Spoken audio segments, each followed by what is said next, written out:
Hello guys, welcome aboard! Sejam muito bem-vindos a mais um vídeo aqui no canal. E no vídeo de hoje a gente vai conversar sobre como falar deveria. Que você deveria ter feito alguma coisa. Sabe quando você se arrepende ou quando você perdeu aquela oportunidade que você fala, putz, deveria ter feito tal coisa? A gente vai conversar sobre essa estrutura hoje. Antes da gente começar, se você ainda não é inscrito aqui no canal, já se inscreve aqui embaixo no botão inscrever-se. E também aproveita para me seguir lá no Instagram, que lá tem story, posts toda semana pra gente interagir e estar ali pertinho um do outro. O link também tá aqui na descrição do vídeo. Antes da gente ir mais a fundo falando sobre isso, vamos conversar sobre como falar que você deve fazer uma coisa em inglês. Como falar isso no presente, por exemplo. Eu devo escovar os dentes. Eu devo fazer tal coisa. Pra gente falar isso, a gente vai usar a palavra should. Should. I should study every day. Eu deveria estudar todos os dias. O should, ele é um modal verb. Ele é chamado de modal verb, junto com can, would, will e muitos outros. E é importante que você tenha em mente a estrutura dele. Sempre que a gente for usar o should, a gente vai ter a pessoa que a gente vai falando na frase, o should e um verbo sem o to, certo? Não tem muito segredo.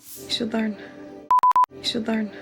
Para colocar na negativa, a gente vai falar shouldn't ou should not. Então eu posso falar, por exemplo, he shouldn't study on weekends. Ele não deveria estudar ou ele não deve estudar no final de semana, né? Então é para dar essa ideia de um conselho ali para a pessoa, né? Ou falar o que você deve ou não fazer. You shouldn't go alone.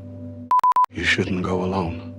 Sempre que a gente for usar o should, você não precisa conjugar o verbo. Então, a gente sabe, né, que no presente, quando eu quero falar, por exemplo, que ela come, eu falo she eats. She eats. Quando eu tô usando o should, eu não preciso colocar she should eat. Eu falo só she should eat. E aí, pronto, tá tudo certo com o should. Você não precisa se preocupar ali em trocar o verbo, colocar S ou alguma coisa assim. É só colocar a pessoa, o should e o verbo. Lembrando que o verbo não tem o to. Agora que você já entendeu como usar o should, vamos falar então como falar que a gente deveria ter feito alguma coisa. Basicamente, a gente vai usar essa estrutura para falar que a gente se arrepende de algo. Então, por exemplo, eu deveria ter comido menos, eu deveria ter me exercitado mais, enfim, eu deveria ter estudado mais. Ou falar sobre oportunidades que eu perdi. Eu deveria ter passado naquela prova, mas eu não passei e por aí vai. Então, para usar essa estrutura, que ela é o past modal, ele é o passado do should, a gente vai usar o should com o have e um verbo ali no past participle. Eu vou dar um exemplo aqui. Posso falar, por exemplo, I should have studied more. Deveria ter estudado mais. O verbo do past participle, que é esse verbo que vai vir depois do have, o que é o past participle? Ele é um verbo que a gente vai colocar ali o ed nele no final, ou a gente vai pegar aquela lista de verbos irregulares lá, e aí como que ele funciona? Se ele for um verbo regular, você vai colocar o ed no final do verbo, ou ied, e se ele for um verbo irregular, você vai ter que olhar uma lista de verbos, porque tem vários verbos que são irregulares. Aqui na descrição do vídeo eu deixei um link com uma lista ali de verbos irregulares para você conferir, e nesse site também tem exercícios para você exercitar aí, colocando aí em prática os verbos no past participle, principalmente os verbos irregulares. Não tem muito segredo, tem que ir colocando em prática, tá? Até você se familiarizar ali com essa lista de verbos. Se você já estudou inglês antes, essa lista de verbos é a lista de verbos irregulares, que geralmente vem com 3 colunas. A primeira coluna é o verbo sem estar conjugado, a segunda no simple past e a terceira no past participle, que é a que você vai usar. Então vamos dar uma olhada em alguns exemplos para ficar mais fácil de entender como usar esse deveria ter feito alguma coisa em inglês com o should, o have e tudo mais que eu tava falando agora. I should have done more. I should have stopped her. Should have quit fighting. What should I have done different?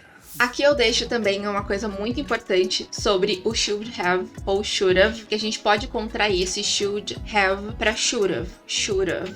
Should have. A gente pode encontrar ele também como shoulda. Isso é uma coisa que acontece quando a gente tá falando, né? As palavras vão se juntando ali, é normal ter essa conexão e essa fala encadeada. E muitas vezes a gente vai encontrar o should have pronunciado como shoulda. Dá uma olhada nessas cenas onde o should have é pronunciado como shoulda. Guess I should have not. Guess I should have not. I should have done that earlier. I should have done that earlier. Então, como você pode ver, o verbo do past participle continua igual. Ele só coloca ali o shoulda, que vai substituir o should have.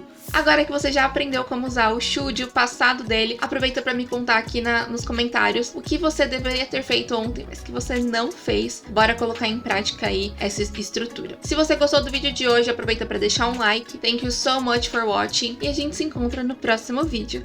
Bye bye, see you!